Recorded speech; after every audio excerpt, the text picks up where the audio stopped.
ಈ ಯುಗಾದಿ ಒತ್ತಡಕ್ಕೆ ಈ ಥರ ಭರ್ಜರಿ ಬಾಡೂಟ ತಿನ್ನಬೇಕು ಅಂದರೆ ನೀವು ಹೋಗಬೇಕಾಗಿರೋ ಜಾಗ ಮಧುರೈ ಪಾಂಡಿ ಮೆಸ್. ಇದು ಕಲ್ಯಾಣ್ ನಗರ್ HRBR ಲೇಔಟ್ನಲ್ಲಿದೆ. ಇದು 2ನೇ ಬ್ರಾಂಚು. ಒಂದು ಫೈನ್ ಡೈನಿಂಗ್ ಏರಿಯಾ ಸೆಟಪ್ ಮಾಡಿದ್ದಾರೆ. ಇಲ್ಲಿ ಸಿಗುವಂಥ ಪ್ರತಿಯೊಂದು ಡಿಶಸ್ಸು ಮನೆ ಶೈಲಿನಲ್ಲೇ ಇರುತ್ತೆ. ಹೋಮ್ಲಿ ಟಚ್ ಇರುವಂಥ ಪ್ರತಿಯೊಂದು ಡಿಶಸ್ನು ಎಂಜಾಯ್ ಮಾಡ್ಬೋದು. ಪಕ್ಕ ಮಧುರೈ ಸ್ಟೈಲ್ ಅಥೆಂಟಿಕ್ ಟಚ್ನಲ್ಲಿ ಇವರು ಪ್ರತಿಯೊಂದು ಮಸಾಲೆನೂ ಇರುತ್ತೆ. ನಮಗೆ ಸಿಕ್ಕಾಪಟ್ಟೆ ಇಷ್ಟ ಆಯಿತು ಪ್ರತಿಯೊಂದು ಡಿಶನು.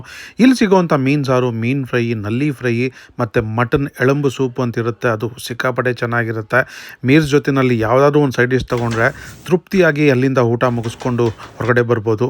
ಮತ್ತು ಇನ್ನೊಂದು ಸರಿ ಹೋಗೋ ಥರ ಮನಸ್ಸಾಗುತ್ತೆ ಈ ಜಾಗಕ್ಕೆ. ನಾನು ಇವರ 2ನೇ ಬ್ರಾಂಚಿಗೆ ವಿಸಿಟ್ ಮಾಡಿ ಒಂದು ಕಂಪ್ಲೀಟ್ ವಿಡಿಯೋ ಮಾಡಿ ನಮ್ಮ ಯೂಟ್ಯೂಬ್ ಚಾನಲ್ ಮತ್ತು ಫೇಸ್ಬುಕ್ ಪೇಜ್ನಲ್ಲಿ ಹಾಕಿದ್ದೀನಿ. ಎಪಿಸೋಡ್ ಸಕ್ಕತ್ತಾಗಿ ಮೂಡಿ ಬಂದಿದೆ. ಮಿಸ್ ಮಾಡ್ಕೊಂಡಿದ್ದೆ, ಈಗಲೇ ವಿಸಿಟ್ ಮಾಡಿ ಪೂರ್ತಿ ಎಪಿಸೋಡ್ ನೋಡಿ. ನಾನು ಇಲ್ಲಿ ಆರ್ಡರ್ ಮಾಡಿದಂಥ ಪ್ರತಿಯೊಂದು ಡಿಶು ಸಿಕ್ಕಾಪಟ್ಟೆ ಚೆನ್ನಾಗಿತ್ತು. ಮಟನ್ ಸೂಪ್ ಆಗಲಿ ಮತ್ತು ಚಿಕನ್ ಫ್ರೈ ಆಗಲಿ, ಅಲ್ಲಿ ಸಿಗುವಂಥ ಸುರಾಪುಟ್ಟು ಶಾರ್ಕ್ ಮೀನಲ್ಲಿ ಮಾಡ್ತಾರೆ. ಅದ್ಭುತವಾದ ಒಂದು ಡಿಶ್ಶು, ಮಿಸ್ ಮಾಡಲೇಬೇಡಿ ಅದನ್ನು. ಈ ಯುಗಾದಿ ಒತ್ತಡಕ್ಕೂ ನೀವು ಜೋರಾಗಿ ಮಾಡ್ತಾ ಇಲ್ಲ ಅಂದರೆ ಆರಾಮಾಗಿ ಈ ಜಾಗಕ್ಕೆ ವಿಸಿಟ್ ಮಾಡಿ ಸಿಕ್ಕಾಪಟ್ಟೆ ಒಂದು ಒಳ್ಳೆ ನಾನ್ ವೆಜ್ ಫೀಸ್ಟ್ನ ಎಂಜಾಯ್ ಮಾಡ್ಬೋದು. ಈ ರೀಲ್ ನಿಮ್ಗೆ ಇಷ್ಟ ಆಗಿದೆ ಜಾಸ್ತಿ ಜನಕ್ಕೆ ಶೇರ್ ಮಾಡಿ, ಲೈಕ್ ಮಾಡಿ. ನಮ್ಮ ಪೇಜ್ನ ಸಬ್ಸ್ಕ್ರೈಬ್ ಮಾಡಿಲ್ಲ ಅಂದರೆ ದಯವಿಟ್ಟು ಮಾಡಿ.